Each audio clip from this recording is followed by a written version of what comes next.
اللهم اجعل في قلبي نورا۔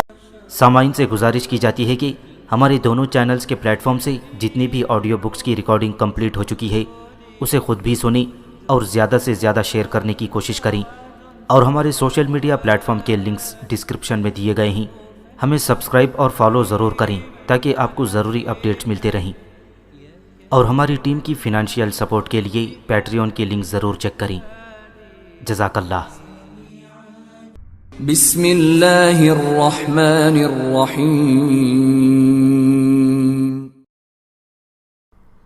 احمد شاہ ابدالی تاریخ کے جھروکے سے ایک نڈر، بے باک اور دلیر کی دلیرانہ بہادری اور حملوں کے حالات و واقعات۔ ایپیسوڈ 16۔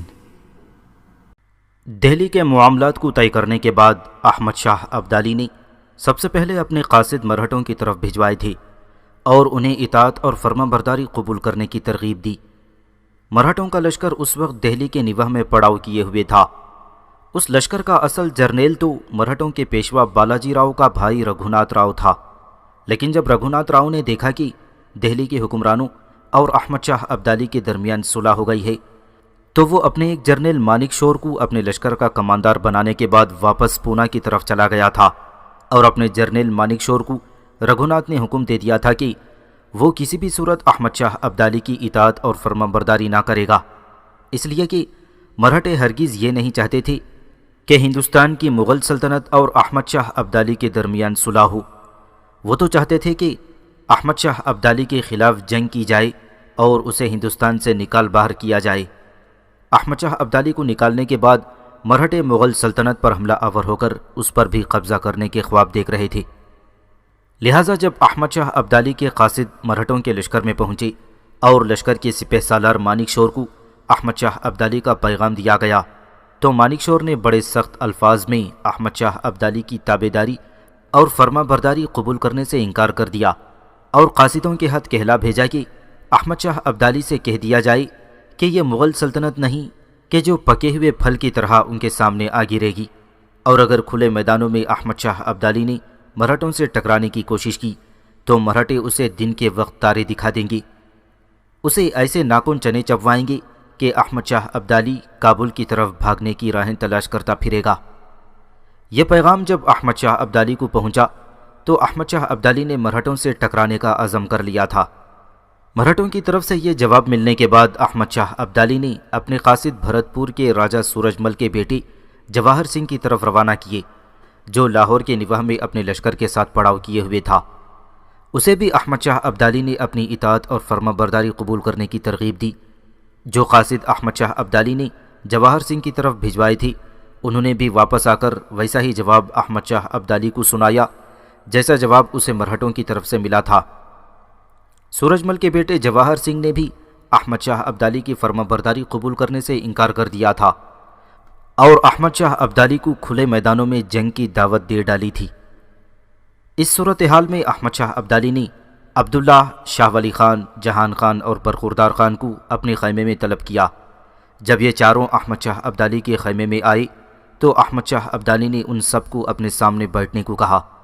جب وہ اپنی اپنی نشستوں پر بیٹھ گئے تو احمد شاہ ابدالی انہیں مخاطب کر کے کہنے لگا، سنو میرے رفیقان کار، تم جانتے ہو ہم نے باری باری مرہٹوں اور بھرت پور کے راجہ سورج مل کے بیٹے کو فرما برداری کا پیغام بھیجا تھا، لیکن انہوں نے ہماری فرما برداری اختیار کرنے کے بجائے ہمیں جنگ کی دعوت دے دی، اور ہم ان کی اس دعوت کو قبول کر چکے ہیں۔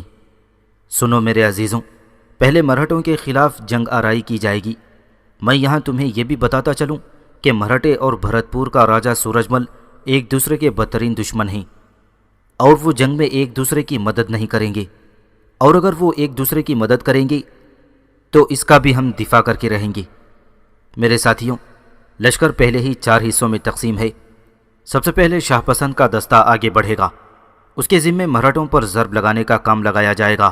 جس وقت شاہ پسند مرہٹوں پر حملہ آور ہوگا اس وقت شاہ ولی خان اور جہان خان اپنے اپنے لشکروں کے ساتھ مرہٹوں کے دائیں اور بائیں طرف اپنے اپنے لشکروں کے ساتھ آگے بڑھیں گے تاکہ ان اطراف میں مرہٹوں کو کوئی مدد اور کمک نہ پہنچنے پائے، اور نہ ہی وہ اس سمت سے شاہ پسند سے بھاگ کر اپنی جانیں بچا سکیں گے۔ لشکر کا چوتھا حصہ میری کمانداری میں ہوگا اور برخوردار خان میری کمانداری میں کام کرے گا۔ میں اپنے لشکر کے ساتھ اس بات پر نگاہ رکھوں گا کہ سورج مل کے بیٹے جواہر سنگھ کا لشکر مرہٹوں کی مدد کے لیے نہ پہنچ سکے، اور اگر وہ ایسا کریں گے تو میں اپنے حصے کے لشکر کے ساتھ جواہر سنگھ پر حملہ آور ہو جاؤں گا۔ اس طرح ہم بیک وقت دونوں دشمنوں سے نمٹ سکیں گے، اور اگر جواہر سنگھ حرکت میں نہ بھی آیا تو میں اپنے لشکر کو لے کر آگے بڑھوں گا، اس لیے کہ پہلے مرہٹوں کا قلعہ خما کریں گے اور انہیں برباد کرنے کے بعد جواہر سنگھ کی طرف متوجہ ہوں گے۔ اس سلسلے میں تم میں سے کسی کو کوئی شبہ ہو تو وہ بولے۔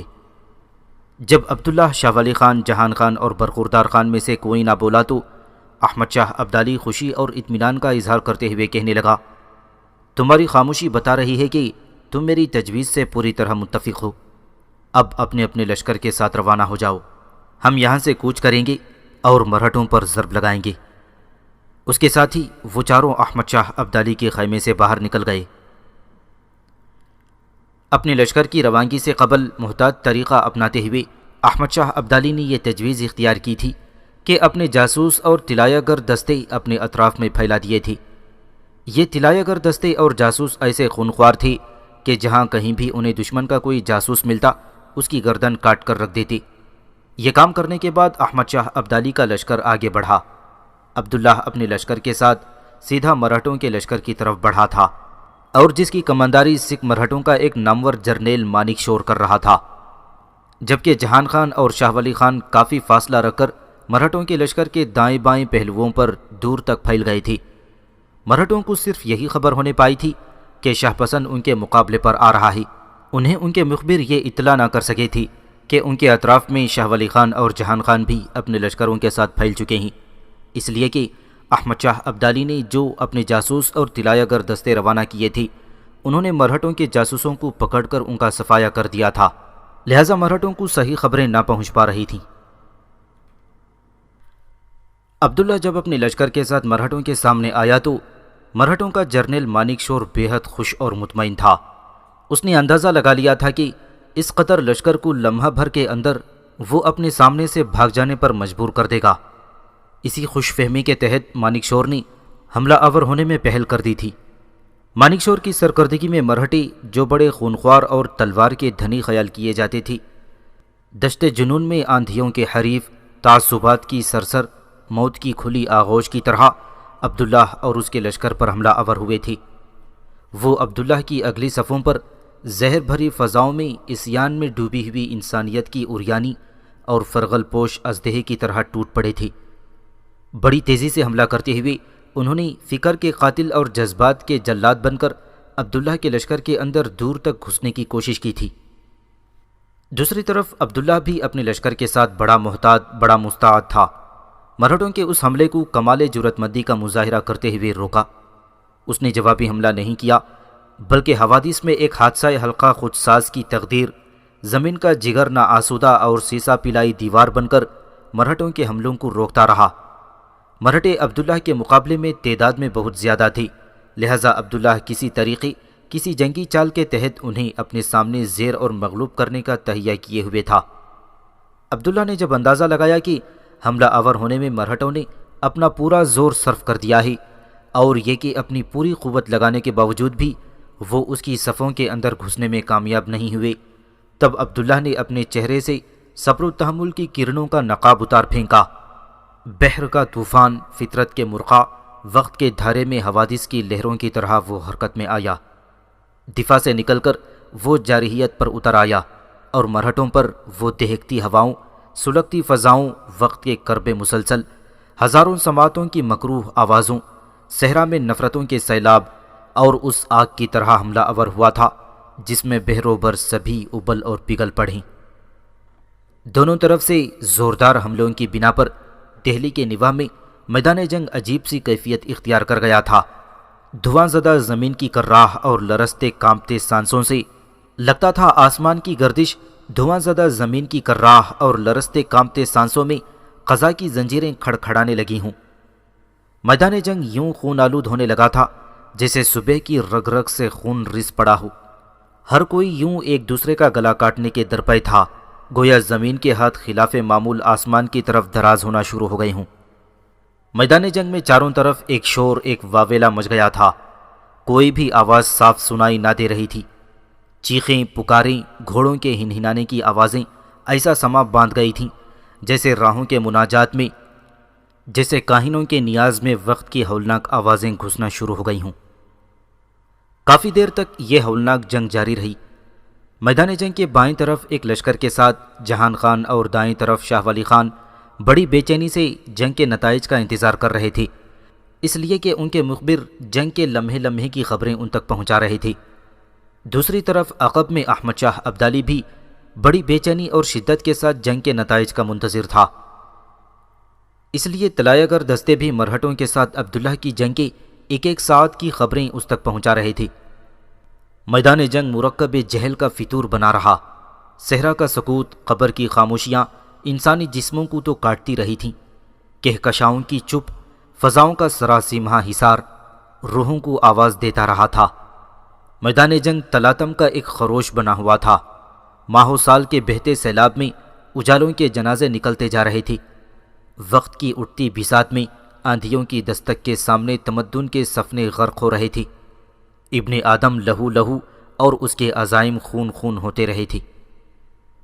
مرہٹے جو ہندوستان کی سرزمین میں اپنی تیغ زنی اور اپنی شجاعت میں اپنے آپ کو بے مثال اور ناقابل تسخیر خیال کرتی تھی، ان کا ارادہ تھا کہ وہ وقت کے دام میں کسی کوزہ گر کی طرح طوفانی انداز میں حرکت کرتے ہوئے عبداللہ اور اس کے لشکریوں کو اپنے سامنے سے مار بھگائیں، لیکن ان کی ہر امید، ہر تمنا ناکام و نامراد ہوئی تھی، اس لیے کہ عبداللہ نے ان پر زندگی کے سفیر، اجالوں کے ضمیر، صبح کے بشیر کی طرح ضربیں لگاتے ہوئے بہت جلد ان کی حالت ظلمتوں کے سیل میں صدیوں کی خاموشی، حادثوں اور آندھیوں میں نمناک آنکھوں کی نمی اور بجلیوں اور زلزلوں میں زخموں کی فراش جیسی بنا کر رکھ دی تھی۔ تھوڑی دیر کی مزید جنگ کے بعد مرہٹے خود محسوس کرنے لگے تھے کہ ان کے لشکر کے اندر رکنے اور افراتفری کی ابتدا ہو چکی ہے۔ ایسے موقع پر عبداللہ نے خوب فائدہ اٹھایا۔ اس نے اپنے حملوں میں مزید تیزی پیدا کر دی، اور پھر وہ وقت بھی آیا کہ عبداللہ نے اپنے تیز حملوں اور جان لیوا ضربوں سے مرہٹوں کی اگلی صفوں کو بری طرح ادھیڑ کر رکھ دیا تھا۔ جب مرہٹوں کی اگلی صفوں میں افراتفری اور بد نظمی پھیلی تو عبداللہ ان پر پوری طرح چھا گیا اور قتل عام کر کے رکھ دیا تھا۔ اس کے بعد وہ پچھلی صفوں پر ٹوٹ پڑا تھا۔ عبداللہ اور اس کے تیز حملوں کے سامنے مرہٹوں کے سارے ولولے اور عزائم اب دھواں دھواں اور خواب خواب ہو کر رہ گئے تھے۔ مرہٹے اب جنگ میں عبداللہ اور اس کے لشکریوں کا سامنا کرتے ہوئے کترا رہے تھے۔ مرہٹوں کے جرنیل مانک شور نے جب اپنے لشکر کی بکھرتی ہوئی حالت کا اندازہ لگایا تو چپ چاپ اس نے اپنے لشکر کو پسپا ہونے کا حکم دے دیا۔ جو ہی مرہٹے پسپا ہوئے، عبداللہ اپنے لشکر کے ساتھ ان پر ٹوٹ پڑا۔ ایسے زوردار حملے کیے کہ ہزاروں مرہٹوں کو اس نے کاٹ کر رکھ دیا۔ جو بچے اور بھاگ نکلے اس کا اس نے تعاقب شروع کر دیا۔ یہ تعاقب دور تک جاری رہا۔ اکثر مرہٹوں کو عبداللہ نے موت کے گھاٹ اتار دیا۔ بہت کم لوگ اپنی جانیں بچا کر بھاگنے میں کامیاب ہوئے تھے۔ ان بھاگ نکلنے والوں میں مرہٹوں کا جرنیل مانک شور بھی شامل تھا۔ اس کے بعد عبداللہ اپنے لشکر کے ساتھ پلٹا اور مرہٹوں کے پڑاؤ پر اس نے قبضہ کر لیا۔ دوسری طرف احمد شاہ ابدالی، جہان خان، شاہ ولی خان کو بھی عبداللہ کی اس شاندار فتح اور مرہٹا جرنیل مانک شور کی بدترین شکست کی خبر پہنچ گئی تھی، لہٰذا ان تینوں نے اپنے اپنے لشکر کے ساتھ عبداللہ کی طرف کوچ کیا تھا۔ عبداللہ اپنے لشکر کے ساتھ مرہٹوں کے پڑاؤ کی ہر شے سمیٹ کر فارغ ہوا ہی تھا کہ احمد شاہ ابدالی، شاہ ولی خان اور جہان خان بھی اپنے اپنے لشکروں کے ساتھ وہاں پہنچ گئے اور عبداللہ کے لشکر کے اطراف میں ان کے لشکریوں نے پڑاؤ کر لیا تھا۔ احمد شاہ ابدالی کا استقبال کرنے کے لیے عبداللہ جب اس کے سامنے آیا تو عبداللہ کو احمد شاہ ابدالی نے گلے سے لگا لیا، اس کی پیشانی چومی، پھر احمد شاہ ابدالی عبداللہ کو مخاطب کر کے کہنے لگا، بیرم خان کے بیٹے، پنجاب کے ان کھلے اور وسیع میدانوں میں تو نے کیا خوب اپنے آپ کو قابل شکست سمجھنے والے مرہٹوں کے نفس کی امیدوں میں خار بد اما پسپائیاں، ان کے خیالات کے ہجوم میں زہر اگلتی پستیاں، ان کے عقیدوں کی جہتوں میں دہکتی آگ جیسی بدترین ہزیمتیں، اور ان کی نگاہ و فکر کے زاویوں میں کیا خوب تو نے اجاڑ معبدوں اور مقیدوں کی ویرانیاں بکھر کر رکھ دی ہیں۔ بیرم خان کے بیٹے، تو ان مرہٹوں پر برستے بادلوں، دھواں دار گھٹاؤں اور تیرو تار خزاؤں کی طرح نازل ہوا تھا۔ اور انہیں اپنے سامنے مار بھگانے میں کامیاب ثابت ہوا۔ بیرم خان کے بیٹے، تو نے شاہ پسند اور امیر لشکر ہونے کی حیثیت کو کیا خوب نبھایا ہے، تیری اس کارگزاری کو میں ہمیشہ یاد رکھوں گا۔ اس کے ساتھ ہی احمد شاہ ابدالی نے اپنے گھوڑے کی خرجین سے نقدی کی بھاری تھیلی نکالی اور عبداللہ کے گھوڑے کی خرجین میں ڈالتے ہوئے کہا، بیرم خان کے محترم اور عزیز بیٹے، یہ تمہاری اس شاندار فتح کا انعام ہے۔ یہاں تک کہنے کے بعد احمد شاہ ابدالی تھوڑی دیر کے لیے رکا، پھر وہ اپنے پہلو میں آ کر کھڑے ہونے والے شاہ ولی خان، جہان خان اور برخوردار خان کی طرف کچھ دیر دیکھتا رہا۔ پھر وہ شاہ ولی خان کو مخاطب کر کے کہنے لگا، شاہ ولی خان، آج اور ابھی تیز رفتار قاصد قندھار کی طرف روانہ کرو اور حکم جاری کرو کہ میری واپسی تک قندھار کے شاہی محل کے اطراف میں 2 بہترین سکونتی مکان تعمیر ہونے چاہیے، ایک شاہ پسند کے لیے اور دوسرا اس کے چچا زاد بھائی قاسم خان کے لیے، جو اب تمہارا داماد بھی ہے۔ احمد شاہ کا یہ فیصلہ سن کر شاہ ولی خان نے مسکراتے ہوئے اسبات میں سر ہلا دیا۔ اس کے بعد احمد شاہ ابدالی پھر بولا اور سب کو مخاطب کر کے کہنے لگا، سنو میرے رفیقان، اپنے اپنے لشکروں کو یہیں پڑاؤ کرنے کا حکم دے دو۔ چند دن تک لشکری یہاں آرام کریں گے، تازہ دم ہونے کے بعد پھر ہم بھرت پور کے راجہ سورج مل کے بیٹے جواہر سنگھ کے لشکر کے خلاف حرکت میں آئیں گے۔ جنگ کا طریقہ کار وہی ہوگا جو ہم نے مرہٹوں کے خلاف استعمال کیا ہے۔ اس طرح ہمیں امید ہے کہ ہم جواہر سنگھ کا اس کی راجدھانی تک تعاقب کریں گے۔ اب تم لوگ اپنے اپنے لشکروں کو پڑاؤ کرنے کا حکم دو۔ احمد شاہ ابدالی کا یہ حکم سنتے ہی شاہ ولی خان، جہان خان اور برخوردار خان پیچھے ہٹ گئے اور لشکروں کو پڑاؤ کرنے کا حکم دے رہے تھے، جبکہ عبداللہ کے حصے کا لشکر پہلے ہی وہاں خیمہ زن ہو چکا تھا۔ حسین اور پرجمال کامنی اپنے گھوڑے کو آہستہ آہستہ ہانکتی ہوئی بھرت پور کے شاہی محل میں داخل ہوئی تھی۔ اسے دیکھتے ہی محل کے سائس اس کا گھوڑا پکڑنے کے لیے اس کی طرف لپکے تھے اور ساتھ ہی محل میں اس کی آمد کا شور مچ گیا تھا۔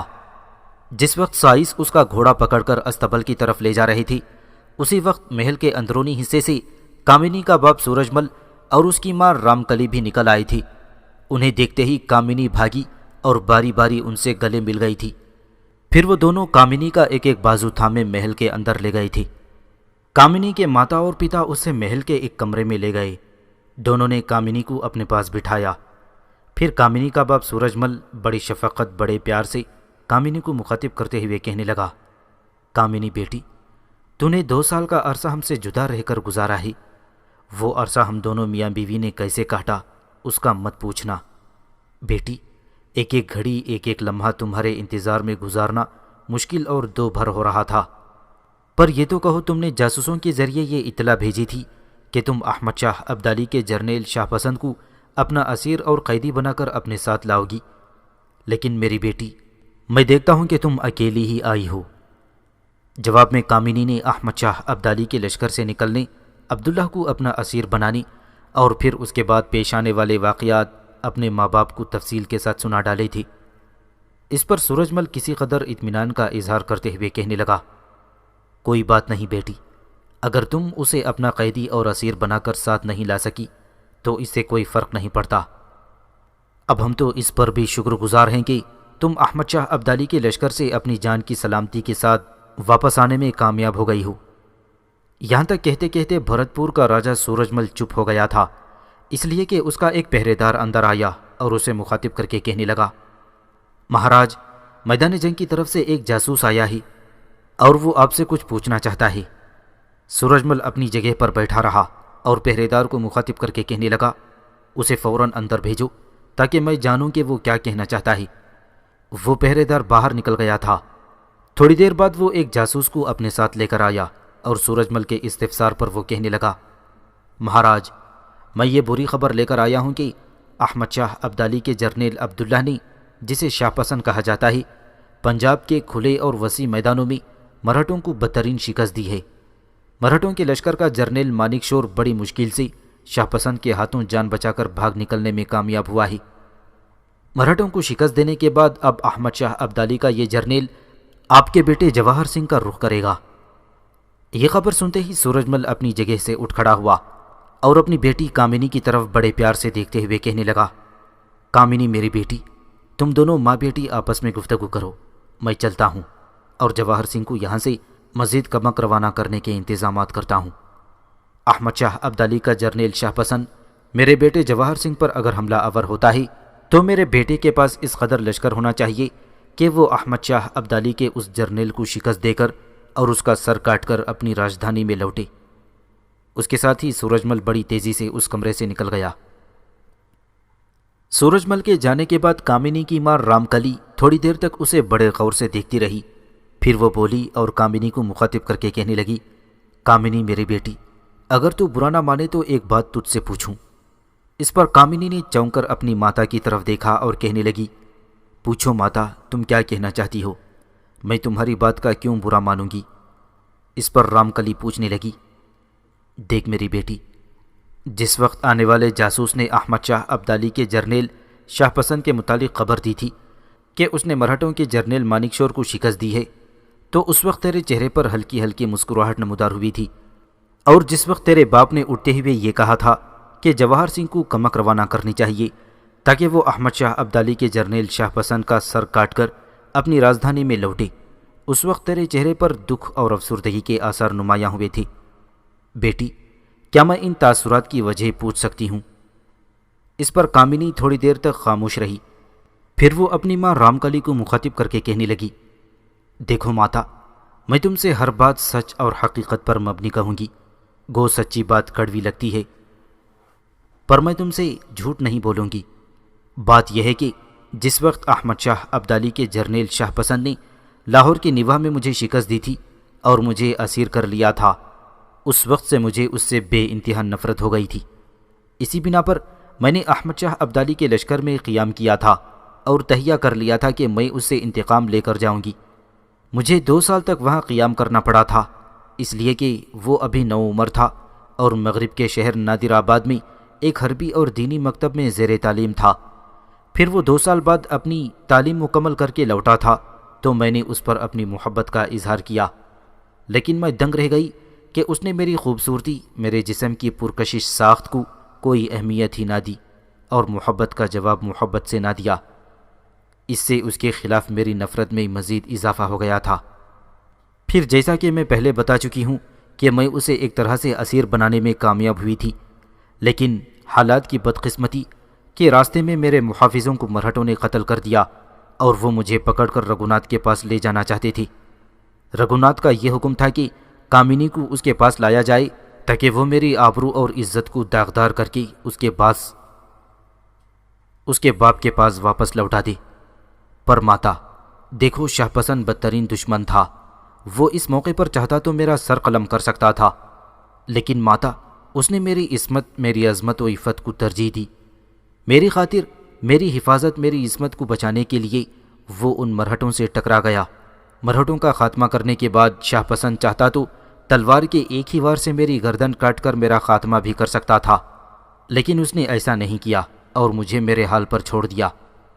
اس موقع پر میں نے اس سے معافی بھی مانگی اور ساتھ جانے کے لیے اس کی منت سماجت کی، لیکن اس نے مجھے اپنے ساتھ لے جانے سے انکار کر دیا۔ سو ماتا، میں یہیں چلی آئی، اور اس موقع پر جس وقت انہوں نے مرہٹوں کے سامنے میری عزت اور میری عصمت کو اپنی جان پر ترجیح دی تھی تو میرے دل میں ساری نفرت ان سے شدید محبت میں تبدیل ہو گئی تھی۔ اسی محبت کے تحت میں نے ان کی فتح کی خبر سنی تو میرے چہرے پر تبسم نمودار ہوا، اور جب میرے پتا نے ان کا سر کاٹنے کے عزم کا اظہار کیا تو میرے چہرے پر اداسی اور افسردگی چھا گئی۔ میری اس 2 طرفہ کی کیفیت کی وجہ یہی ہے۔ اب ماتا، میں نے سچائی کے ساتھ یہ بات آپ پر انکشاف کر دیا ہے، اب مجھے امید ہے کہ آپ اس معاملے میں میری مدد کریں گی۔ کامنی کی یہ ساری گفتگو سن کر تھوڑی دیر تک رام کلی گردن جھکا کر کچھ سوچتی رہی، اور پھر کامنی کو مخاطب کر کے پوچھنے لگی، کامنی میری بیٹی، کیا تو احمد شاہ ابدالی کے جرنیل شاہ پسند سے ایسی محبت کرتی ہے کہ تو اس سے بیاہ کرنا چاہتی ہے، اسے اپنا پتی بنانا چاہتی ہے؟ کھل کر کہو میری بیٹی، تم کیا چاہتی ہو؟ اس پر کامنی نے ایک بار اپنی ماں کی آنکھوں میں آنکھیں ڈال کر دیکھا، پھر اس کی نگاہیں جھک گئیں۔ اس کے بعد وہ کہہ رہی تھی، ماتا، اب شاہ پسند میرے لیے آندھیوں کے سندیسوں میں بہتے پانیوں کی جھنکار جیسا ہے۔ شاہ پسند اب میری ذات کے لیے میرے لبوں کی خوشبو، میرے بدن کا نکھرا رنگ، بہاروں کا نوخیز خواب اور میرے لیے اب وہ محبتوں کا پیغامبر اور ہیروں سے جڑا آسمان ہے۔ میری ماتا، میرا اور ان کا ساتھ اب ایسے ہی ہوگا جیسے سرخ بلور اور اس پر مرقوم، جیسے کوہر اور کوہسار، جیسے جام اور مینا، جیسے پھول پر پتی، جیسے آواز اور اس کی بازگشت ہوتی ہے۔ شاہ پسند نے مجھے محفوظ کر کے میری عصمت کو معتبر کیا ہے۔ ان کے بغیر میں بے سحر شب، بت خانے کی بجھی شمع اور صنم خانوں کی اجاڑ شام کی طرح ہوں۔ اگر شاہ پسند سے مجھے جدا کیا گیا تو ان رنگ خلاؤں میں میری خوشیاں مرق قہقہے، میرا بدن اکھڑ کر تنہائی کی نوک، میرے لب پتھر اور میرے جذبے اپاہج اور میری حیات کے سارے ذائقے جو حقیقت تھی میں نے آپ سے کہہ دی ہے۔ اب چاہے تو آپ میری زندگی کو گلستان بنا دیں، چاہے اسے جہنم زار بنا کر رکھ دیں۔ کامنی جب خاموش ہوئی تو اس کی ماتا رام کلی گردن جھکا کر کچھ سوچتی رہی۔ پھر اس نے نگاہیں اٹھائیں، کامنی کی طرف دیکھا۔ بڑے دکھ اور پریشانی میں پھر وہ اسے مخاطب کرتے ہوئے کہنے لگی، کامنی میری بچی، تو نے مجھے ایک عجیب شش و پنج اور زندگی کے مشکل دوراہے پر لا کھڑا کیا ہے۔ میری بیٹی، تو جانتی ہے کہ ماضی میں کئی راجکماروں کی طرف سے تیرے رشتے کی پیشکش ہوئی تھی، لیکن تیرے پتا جی نے ہر رشتے کو ٹھکرا دیا تھا۔ حالانکہ مرہٹوں کے پیشوا باجی راؤ کے بھائی رگھوناتھ راؤ کا رشتہ بھی تیرے لیے آیا تھا، پر تیرے باپ نے ان سے دشمنی مول لے لی، لیکن تیرا رشتہ انہیں نہ دیا۔ میری بچی، تیرے پتا تجھے اپنی حیات اور اپنی زندگی کا عنبر اور آسمان خیال کرتے ہیں۔ وہ تجھے کسی ایسے شاہی گھرانے میں بیاہنا چاہتے ہیں جہاں تو ایک رانی کی حیثیت سے سدا راج کرتی رہے۔ جب تیرے پتا کو تیرے خیالات کا پتہ چلے گا تو میری بچی، وہ تجھے شاہ پسند جیسے احمد شاہ ابدالی کے غریب جرنیل سے بیاہ دینا کیسے پسند کریں گے؟ اس پر کامنی فیصلہ کن انداز میں بولی اور کہنے لگی، ماتا، میں آپ کو بتائی دیتی ہوں کہ حالات کچھ بھی ہوں، میں شاہ پسند کی ہو کر رہوں گی۔ اگر حالات کو میری چاہتوں، میری محبتوں کے خلاف کیا گیا تو میں بغاوت اور سرکشی پر اتر سکتی ہوں۔ اس پر رام کلی کسی قدر پریشانی میں پوچھنے لگی، کامنی میری بیٹی، مجھے خوف اور خدشہ ہے کہ تیری محبت کہیں ایک طرفہ ہی نہ ہو کر رہ جائے۔ اگر شاہ پسند نے تمہیں اپنانے سے انکار کر دیا تو کامنی مسکراتے ہوئے کہنے لگی، ماتا، میں نے فیصلہ کر لیا ہے کہ میں وہاں جاؤں گی، شاہ پسند کے ساتھ رہوں گی، اس کے دل میں اپنی جگہ بنانے کی کوشش کروں گی، اسے اپنی طرف مائل کر کے اسے اپنی محبت میں مبتلا کرنے کی کوشش کروں گی۔ اس پر رام کلی فوراً بولی اور پوچھنے لگی، میری بیٹی، اگر تو ایسا نہ کر سکی تو؟ اس پر کامنی فیصلہ کن انداز میں کہنے لگی، اگر میں ایسا نہ کر سکی تو شاہ پسند سے مجھے اپنی ایسی محبت و چاہت ہو گئی ہے کہ میں اپنی ساری زندگی اس کے بغیر ہی گزار لوں گی۔ کامنی کے اس عزم اور ارادے کو دیکھتے ہوئے رام کلی پھر تھوڑی دیر تک خاموش رہی، کچھ فیصلہ کیا اور کہنے لگی، میری بیٹی، دیکھو، میں تیری جدائی تو برداشت کر سکتی ہوں، پر تجھے ملول، تجھے پریشان اور تجھے کٹا کٹا نہیں دیکھ سکتی۔ دیکھ بیٹی، میں ہر معاملے میں تیرا ساتھ دوں گی، تو کوئی مناسب موقع جان کر شاہ پسند کے پاس چلی جانا، میں یہ جدائی برداشت کر لوں گی، پر یہ تصور میرے لیے خوشکن ہوگا کہ میری بیٹی کو شاہ پسند جیسا جیون ساتھی مل گیا ہے۔ اگر تو شاہ پسند کے ساتھ ہی خوش ہوگی تو میری بیٹی، تیری خوشی ہی میں میری خوشی پنہا ہے۔ جب بھی مناسب موقع آئے تو شاہ پسند کے پاس چلی جانا۔ اپنی ماں رام کلی کی یہ گفتگو سن کر کامنی ایسی خوشی اور شاداں ہوئی تھی کہ آگے بڑھ کر وہ بری طرح اپنی ماں سے لپٹ گئی۔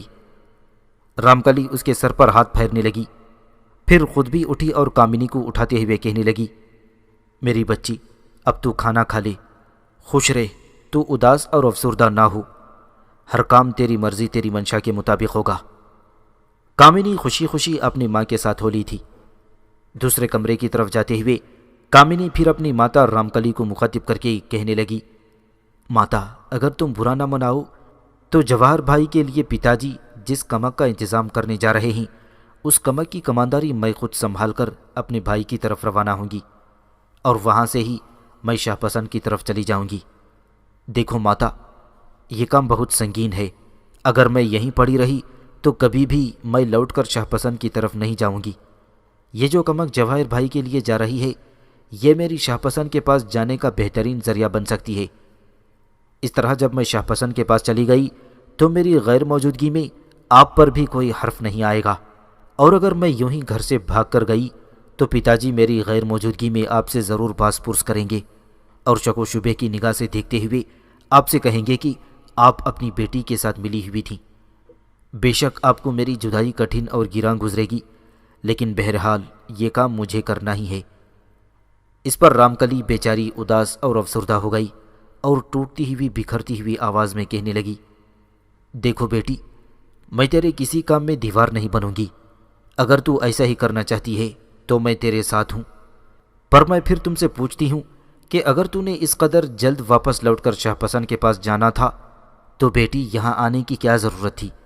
تم شاہ پسند کے پاس ہی رہتی، اور جب تمہیں احساس ہو گیا تھا کہ تم شاہ پسند کو چاہتی ہو تو تمہیں وہیں سے لوٹ کر واپس شاہ پسند کے پاس لشکر میں چلے جانا چاہیے تھا، گھر نہیں آنا چاہیے تھا، اور کسی کے ذریعے مجھے اپنے اصل حالات سے آگاہ کر دیتی تو میں تیری خاطر دل پر پتھر رکھ کر خاموش ہو رہتی اور یہ سمجھ لیتی کہ میری بیٹی جہاں ہے وہ خوش ہے۔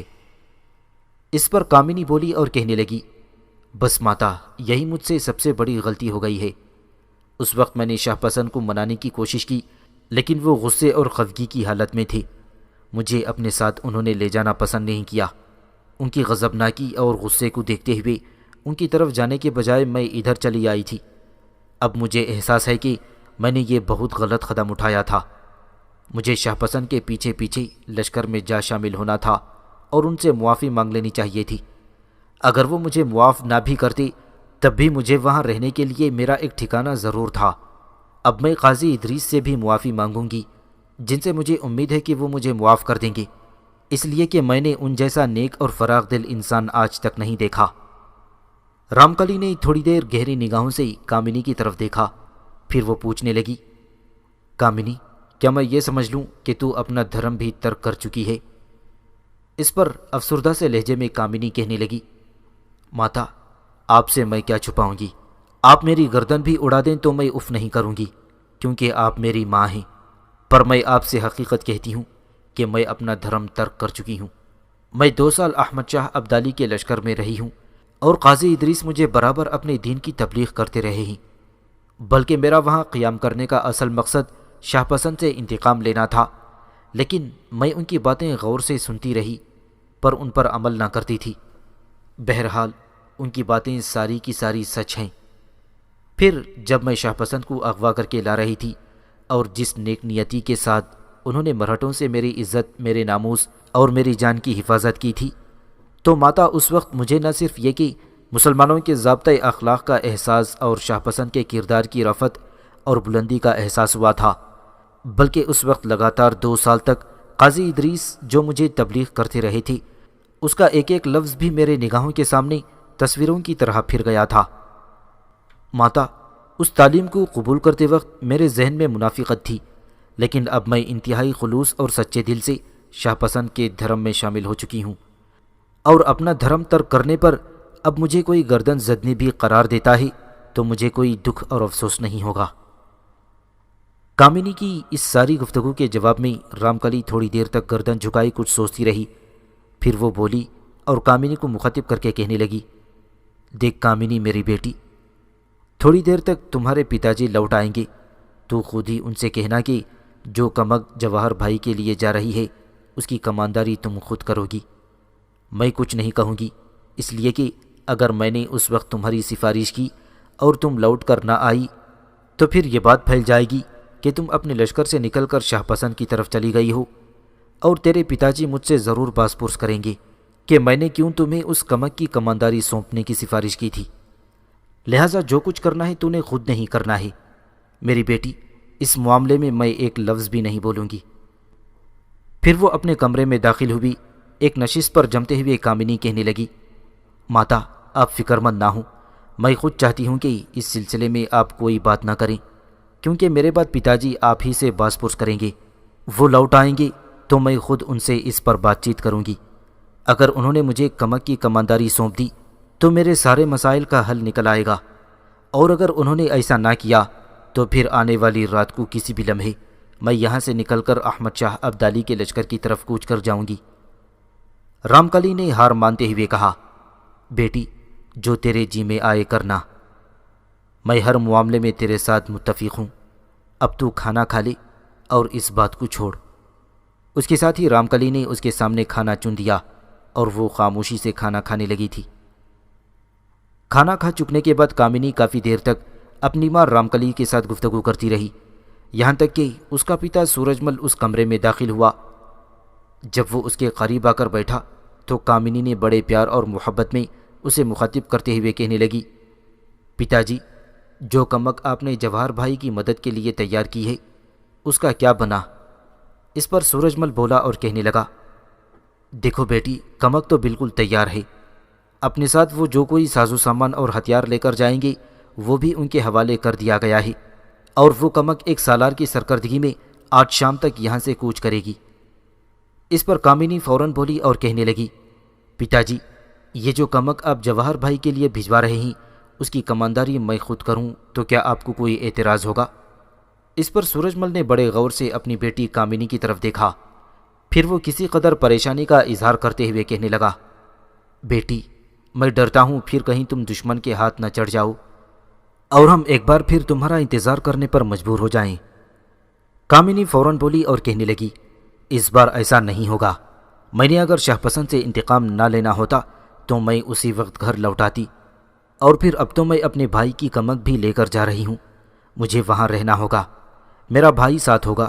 اگر کوئی ایسی بات ہوئی یا اگر میرا بھائی میری حفاظت نہ کرے گا اور اگر ہمیں سرحدوں پر خطرہ ہوا تو ہم اپنے مرکزی شہر کی طرف آ جائیں گے۔ پتا جی، یہ میری التماس ہے، لاہور شہر کے نواح میں جو مجھے شکست اٹھانا پڑی تھی، میرے لشکر کا جو نقصان ہوا تھا، میں اپنی شکست کا وہ داغ مسلمانوں کے خلاف ایک بار پھر جنگ کر کے دھونا چاہتی ہوں۔ مجھے امید ہے آپ مجھے مایوس نہیں کریں گے۔ کامنی کی اس التجا کے جواب میں سورج مل تھوڑی دیر تک بڑی سنجیدگی سے کچھ سوچتا رہا، پھر اس کے چہرے پر ہلکی ہلکی مسکراہٹ نمودار ہوئی۔ شفقت آمیز انداز میں تھوڑی دیر تک اس نے کامنی کی طرف دیکھا، پھر کہنے لگا، دیکھو بیٹی، میری بچی، اگر تیری یہی مرضی، تیرا یہی ارادہ ہے تو میں تجھے روکوں گا نہیں۔ جس لشکر نے آج کمک کے طور پر جواہر سنگھ کے پاس جانا ہے اس کی کمانداری میری بیٹی تو ہی کرے گی۔ اپنے باپ سورج مل کا یہ جواب سن کر کامنی ایسی خوش ہوئی تھی کہ وہ بری طرح سورج مل سے لپٹ گئی۔ سورج مل نے اس کی پیشانی چومی، سر پر ہاتھ پھیرا، پھر وہ تینوں وہاں بیٹھ کر گھریلو موضوع پر گفتگو کرنے لگی تھی۔ اسی روز شام کے وقت کامنی اس لشکر کی کمانداری کرتی ہوئی اپنے بھائی جواہر سنگھ کی طرف کوچ کر گئی تھی۔